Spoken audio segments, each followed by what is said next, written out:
श्री स्वामी समर्थ. जय जय स्वामी समर्थ. श्री गुरुदेव दत्त. वावसीमा या चॅनलमध्ये तुम्हा सगळ्यांचं अगदी मनापासून स्वागत आहे. स्वामी महाराज तुमच्या मनातल्या सगळ्या चांगल्या इच्छा पूर्ण करत ही स्वामीचरणी प्रार्थना करून आज आपण आपल्या सुंदर अशा व्हिडिओला सुरुवात करणार आहोत. तर आपला आजचा विषय आहे साम सदाशिव श्री स्वामी समर्थ. 3 मिनिटात मोठा अनुभव घ्यायला तुम्ही तयारच राहा, म्हणून हा व्हिडिओ तुमच्यासमोर आला आहे. भक्तांनो, आज आम्ही तुम्हाला दारिद्र्य आणि दुःखाचा नाश करणाऱ्या भगवान शिवांची अत्यंत पवित्र कथा ऐकवणार आहोत. त्यांचे वर्णन शिवपुराणातही आढळले आणि असे म्हणतात की जो कोणी प्रामाणिकपणे ही कथा सुरुवातीपासून शेवटपर्यंत खऱ्या मनाने ऐकतो त्याच्या घरी गरिबी कधीच येत नाही. ही कथा ऐकल्यानंतर आजारी व्यक्तीला त्याचे सर्व रोगांपासून आराम मिळतो आणि या कथेद्वारे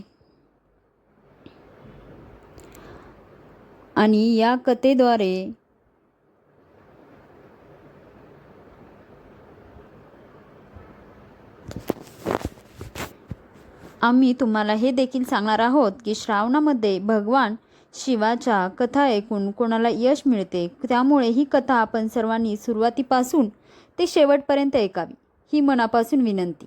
आणि जर कोणीही भगवान शिव आणि माता पार्वतीची ही कल्याणकारी कथा ऐकली तर त्याची भगवान शंकरावरील भक्ती शतपटीने वाढते. जर तुम्ही भगवान शिवांचे भक्त असाल तर तुम्ही भगवान शिवाचा अनादर करू नका.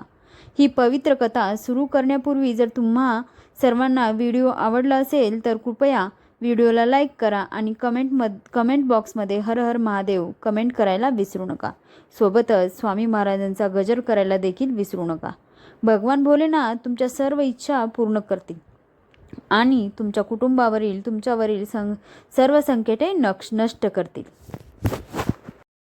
चला तर मग या शक्तिशाली पवित्र कथेला सुरुवात करूया. एक पंडित त्याच्या पत्नी आणि मुलासोबत राहत होता.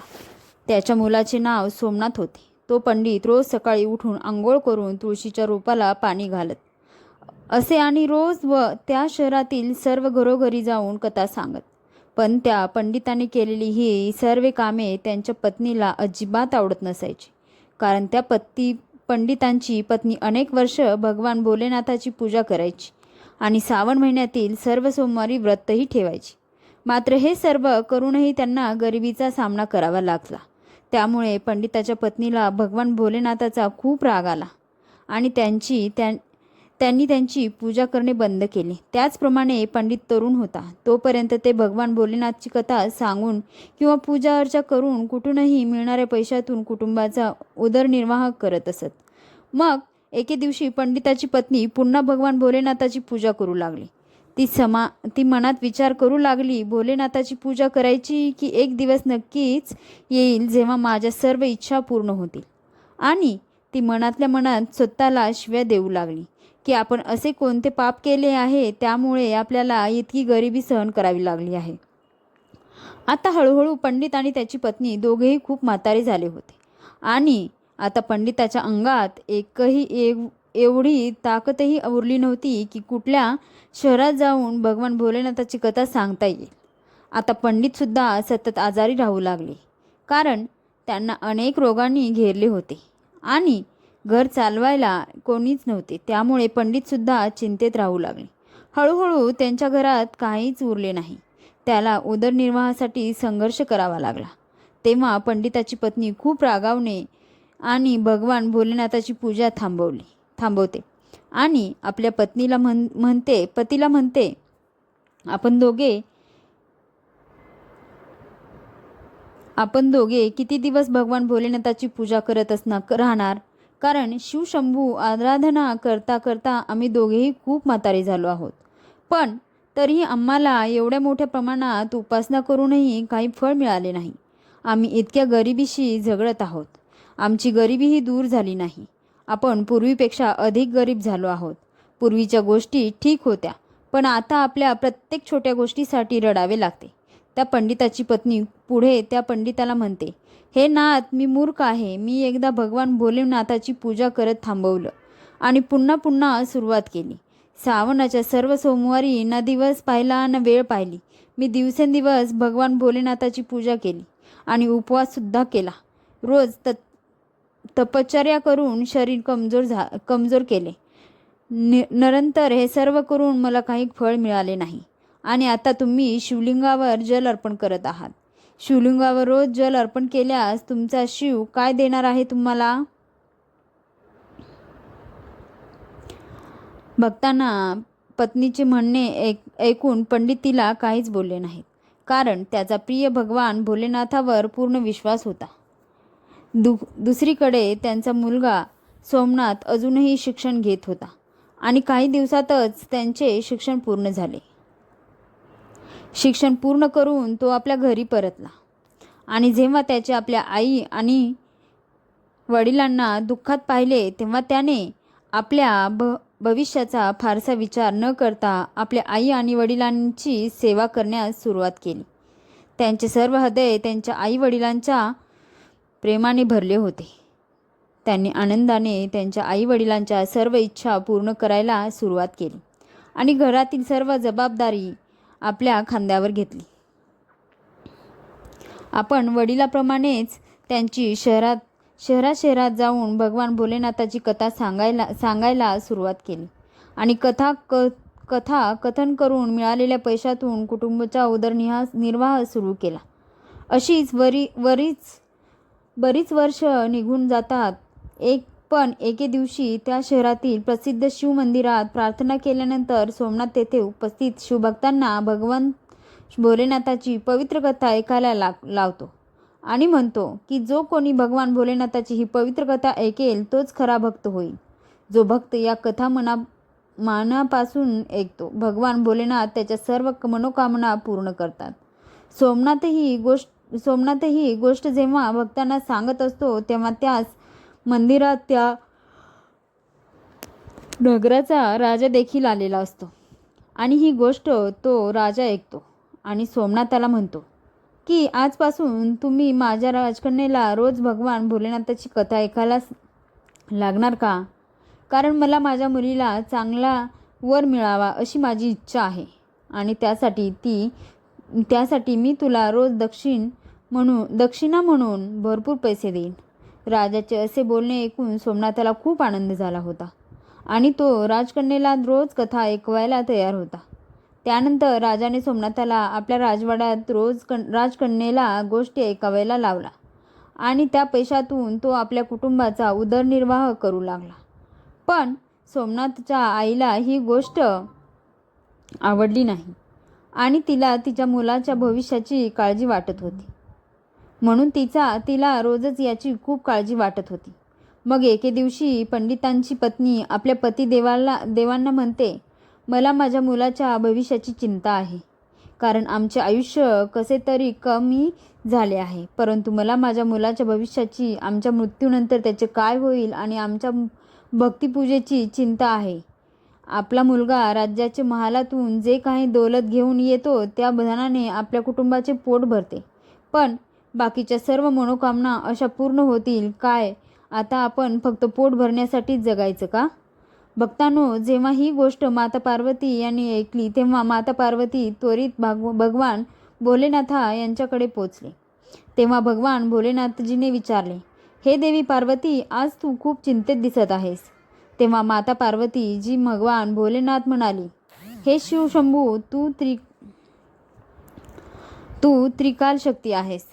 तुला सर्व काही माहिती आहे, तरीही अजूनही हा प्रश्न विचारत आहेस. चला मी सांगू का मी इतके चिंतेत आहे? माझ्या चिंतेने कारण हे आहे की पंडित आणि त्यांची पत्नी, तुम्ही या पती पत्नीची परीक्षा का घेत आहात? हे पंडित तुझे प्रखर भक्त आहेत, पण तुम्ही त्यांचे जीवन फक्त अडचणीने भरले आहे. तुम्ही त्याला त्यांच्या पूजेचे फळ दिले आहे. म्हणून मी तुम्हाला विनंती करते की आता तुम्ही त्यांच्या जीवनाची काळजी घ्या, अन्यथा पुजारी आणि त्यांची पत्नी तुमची पूजा करणं थांबवतील आणि तुमच्यावरचा त्याचा विश्वास पूर्णपणे कमी होईल.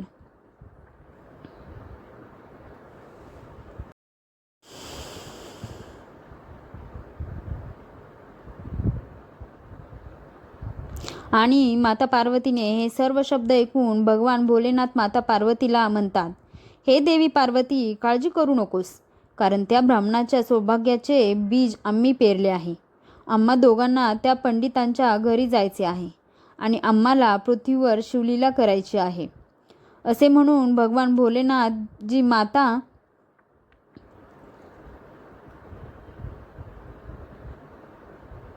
पार्वतीसह पृथ्वीकडे निघतात आणि पृथ्वीवर आल्यावर दोघेही ऋषीचे रूप धारण करतात.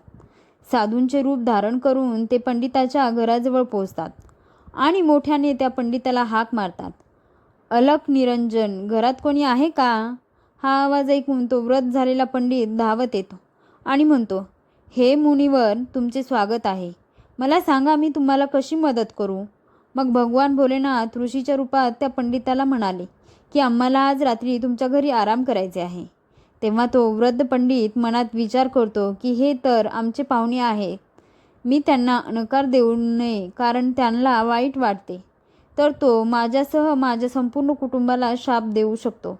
पण माझ्या मुलाला कसे तरी पैसे मिळतात, म्हणून मी त्यांचे स्वागत कसे करणार? माझा मुलगा खूप कष्ट करून, खूप मेहनत करून राजाच्या राजकन्येला कथा सांगून मिळेल ते थोडेफार धन घेऊन घरी येतो आणि त्यांच्या आई वडिलांचे पोट भरतो आणि माझ्याकडे काहीच शिल्लक राहिले नाही. मी यांचा पाहुणचार करू तरी कसा? मी आता यांचे जेवण कशा प्रकारे बनवू मला समजत नाही. पंडित मनातल्या मनात बोलू लागला, हे मुनिवर, माझा मुलगा एका राजाचा मुलीला भगवान भोलेनाथाच्या कथा सांगून आमच्या तिघांचा पोट कसा तरी भरतो. त्यामुळे मी खूप प्रयत्न करू फक्त एकाच वेळेच्या जेवणाची सोय करू शकतो. ही गोष्ट ऐकून साधूंना ग्रुप घेऊन आलेल्या भोलेनाथाची त्या वृद्ध पंडितांच्या हातात एक पात्र दिले आणि त्यांना म्हणाले की आजपासून तुमच्या पत्नींना या पात्रामध्ये जेवण करायला सांगा, त्यामुळे आपल्या सर्वांसाठी भोजन तयार होईल. साधूंनी सांगितल्याप्रमाणे त्या पात्रामध्ये सर्वांच्या भोजनाची तयारी होते. हे सर्व दृश्य पाहून हे तिघेही खूप आश्चर्यचकित झालेले आणि चिंतामय देखील झाले होते. प्रेमळ भक्तांनो, त्यांच्या दुसऱ्या दिवशी सोमनाथ राजकन्येला कथा ऐकण्यासाठी जायला निघालाच होता. तेवढ्यात साधूंचे रूप धारण केलेल्या भोलेनाथाजीने सोमनाथाला विचारले, हे पुत्र, तू कुठे जात आहेस?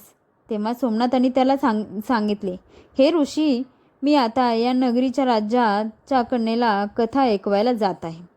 तेव्हा साधूंचे रूप धारण केलेला भोलेनाथ सोमनाथ म्हणतात, हे पुत्रा, आज जेव्हा तू राजकन्येला कथा ऐकवायला जाशील तेव्हा तू तिला विचारशील की तिची कोणती इच्छा पूर्ण होण्यासाठी ती प्रतिदिन भगवान भोलेनाथाची कथा ऐकते. अशा प्रकारे सोमनाथ राजवाड्यात पोहोचतो आणि राजकन्येला कथा ऐकायला सांगतो. साधूंनी सांगितल्याप्रमाणे सोमनाथ राजकन्येला एकच प्रश्न विचारतो की तुझी कोणती इच्छा पूर्ण व्हायची बाकी आहे? तेव्हा राजकन्या सोमनाथाला म्हणते, माझी ही इच्छा पूर्ण व्हावी म्हणून मी रोज भगवान भोलेनाथाची कथा ऐकते, जेणेकरून मला असा वर मिळावा की ज्यांची सर्व नगरात चर्चा होईल. त्यांच्या डोक्यावर चंद्र सूर्य असतील आणि त्यांचे नशीब इतके चांगले असेल की त्यांच्या घरी कोणत्याही गोष्टींची कमतरता नसेल. त्यांची अशी लग्नाची मिरवणूक काढावी की आजपर्यंत अशी मिरवणूक कोणाचीही निघाली नसेल. राजकुमारीचे हे शब्द ऐकून सोमनाथ घरी परततात आणि ऋषीचे रूप धारण केलेल्या भगवान भोलेनाथांना सर्व गोष्टी सांगतात. तेव्हा भगवान भोलेनाथ सोमनाथाला म्हणतात, हे बेटा, ठीक आहे, आता दुसऱ्या दिवशी जेव्हा तू राजकुमारीला कथा ऐकवायला जाशील ना, तेव्हा पुन्हा तोच प्रश्न विचार. जर राजकन्येने तुला कालच्या गोष्टी सांगितल्या तर तू त्वरित तिला सांग की तुला पाहिजे तो मीच आहे आणि तिथून पळून जा. तेव्हा सोमनाथ ऋषीच्या रूपात असलेल्या भगवान भोलेनाथजींना म्हणाले, हे ऋषी, मी गरीब पंडित आहे आणि या नगराच्या राजांची मुलगी आहे. आमचे लग्न कसे होणार आणि तिने दिलेल्या दक्षिणेवर माझे घर चालले. पण जेव्हा राजाला कळलं की माझ्यासोबत या गरीब मुलासोबत यांच्या मुलीचे लग्न करायचे आहे, तेव्हा तो मला माझ्या संपूर्ण कुटुंबासह मृत्यूदंड देईल. म्हणून मला क्षमा करा, कारण मी हे करू शकत नाही. सोमनाथांचे म्हणणे ऐकून भगवान भोलेनाथाजी ऋषींच्या रूपात सोमनाथाला म्हणाले, हे बेटा, ठीक आहे. आम्ही तुम्हाला या क्षणी संपूर्ण कुटुंबासमवेत अभिशाप देऊ या प्रकारे त्या साधूंच्या चमत्काराने सोमनाथ आधीच खूप घाबरला होता.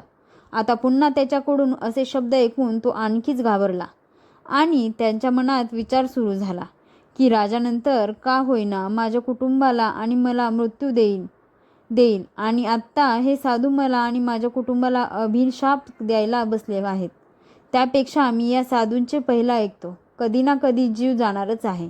असा विचार करून त्यांना आश्वासन दिले की तुम्ही सांगितलेली गोष्ट मी करायला तयार आहे. आणि राजवाड्यात जाऊन सोमनाथाने राजकन्येला परमेश्वरांची कथा ऐकायला लावली. सोमनाथाने महालात पोहोचल्यावर राजकन्येला भगवान भोलेनाथाची कथा सांगितली आणि तोच प्रश्न आज पुन्हा विचारला. तेव्हा राजकन्येने पुन्हा तेच उत्तर दिले जे तिचे पहिल्या दिवशी दिले होते.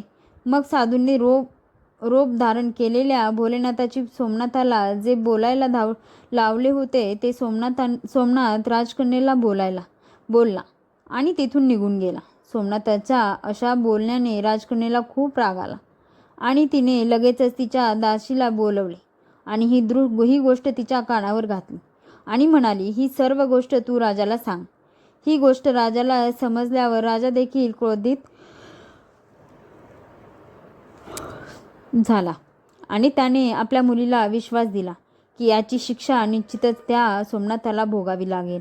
मग राजाने पटकन आपल्या मित्रांना दरबारात बोलावून त्यांच्याशी चर्चा सुरू केली. तेव्हा त्यांचा मुख्यमंत्री राजाला म्हणाला, राजा, याने फाशीच्या लायकीचा गुन्हा केला आहे, पण तो विद्वान आहे. कारण जर तुम्ही त्याला फाशी दिली तर तुमच्यावर ब्राह्मण हत्येचे गंभीर पाप असेल. म्हणून आम्ही त्याला वेगळी शिक्षा दिली, म्हणजे जेणेकरून तुम्हाला ब्राह्मणाच्या हत्येचे गंभीर पाप वाटू नये. बराच वेळ झाला तेव्हा राजाने आपल्या काही सैनिकांना बोलावून सांगितले की त्या पंडिताच्या घरी जाऊन सांगा की राजासाहेब आपल्या मुलीचे लग्न तुमच्यासोबत करायला तयार आहेत, पण त्यांच्या काही अटी आहेत ज्या तुम्ही पूर्ण करू शकला नाहीत तर ते तुम्हाला सर्वांना मृत्यू देतील. राजासाहेबांनी पहिली अट होती की लग्नाच्या सर्व मिरवणुकीतील पाहुण्यांसाठी गावातील सर्व घरे रिकामी नाही पाहिजेत. दुसरी अट म्हणजे लग्नात झालेल्या पाहुण्यांचा स्वागतासाठी तयार केलेला अन्नपदार्थ कोणत्याही प्रकारे वाचले नाही पाहिजेत. तिसरी अट अशी होती की माझ्या मुलीची मिरवणूक म्हणजेच वरात अशा प्रकारे निघाली पाहिजे की आत्तापर्यंत यापूर्वी दुनियेत अशी वरात कोणाचीच निघाली नसेल. लग्नाची वरात घरात येईपर्यंत जर आमची अट पूर्ण झाली नाही तर लग्नाच्या मिरवणुकीत आपल्या सर्व पाहुण्यांनाही फाशीची शिक्षा होईल.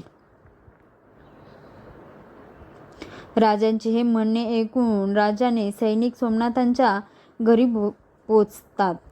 सोमनाथ घरी जाऊन साधूंचे रूप धारण केलेल्या भोलेनाथाला घडलेले सर्व प्रकार सांगतात की तुम्ही सांगितल्याप्रमाणे मी सर्व काही करून आलो आहे. राजांचे सैनिक सोमनाथाच्या घरी पोचतात. राजांचे शिपाई दार ठोठावण्याचा आवाज ऐकून सोमनाथांचे वडील दार उघडतात. तेव्हा ते शिपाई वडिलांना म्हणतात, हा तुमचा मुलगा आहे का ज्याला राजकन्येशी लग्न करायचे आहे? ठीक आहे, राजासाहेबांनी आपल्या मुलांच्या लग्नाची परवानगीही दिली आहे, पण राजासाहेबांनी सांगितलेल्या काही अटी पूर्ण केल्याच पाहिजेत, अन्यथा तुमच्या संपूर्ण कुटुंबाला फाशीची शिक्षा दिली जाईल. हे ऐकून सोमनाथाचे वडील पूर्णपणे भयभीत होऊन त्यांना म्हणाले, अरे सैनिकांनो, राजाच्या कोणत्या अटी आम्हाला पूर्ण कराव्या लागतील? कृपया करून मला सांगा.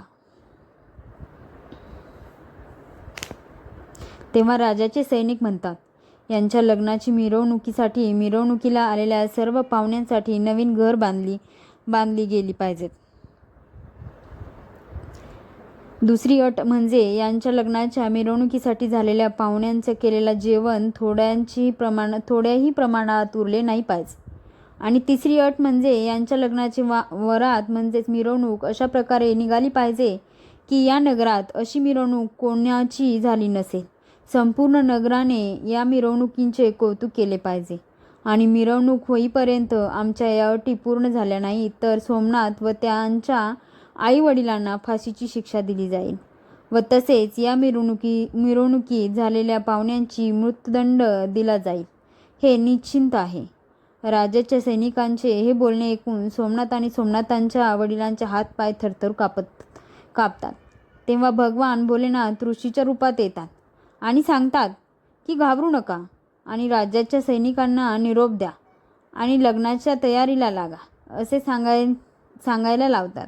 लग्नाच्या दिवशी आपण लग्नाच्या मिरवणुकीसह पोहोचू हा संदेश द्यायला लागला.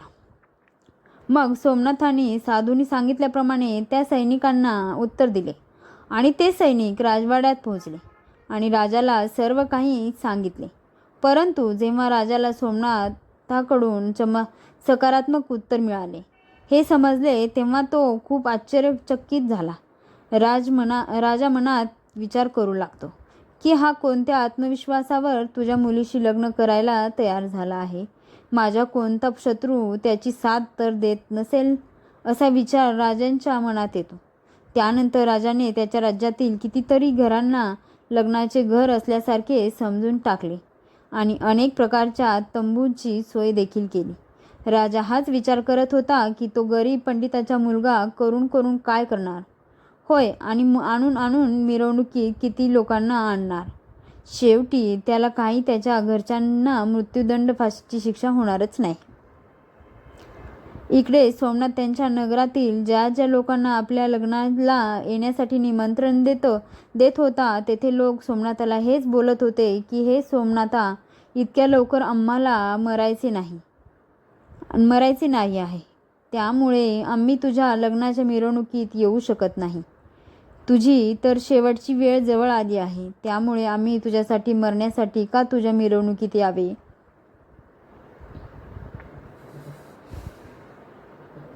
या सर्वांचे हे म्हणणे ऐकून सोमनाथ अतिशय चिंतेत गेला होता. सोमनाथाला खूप काळजी वाटू लागली, कारण आत्तापर्यंत त्याच्यासोबत कोणीही यायला तयार झाले नव्हते. असे करत त्याच्या लग्नाचा दिवसही समोर आला.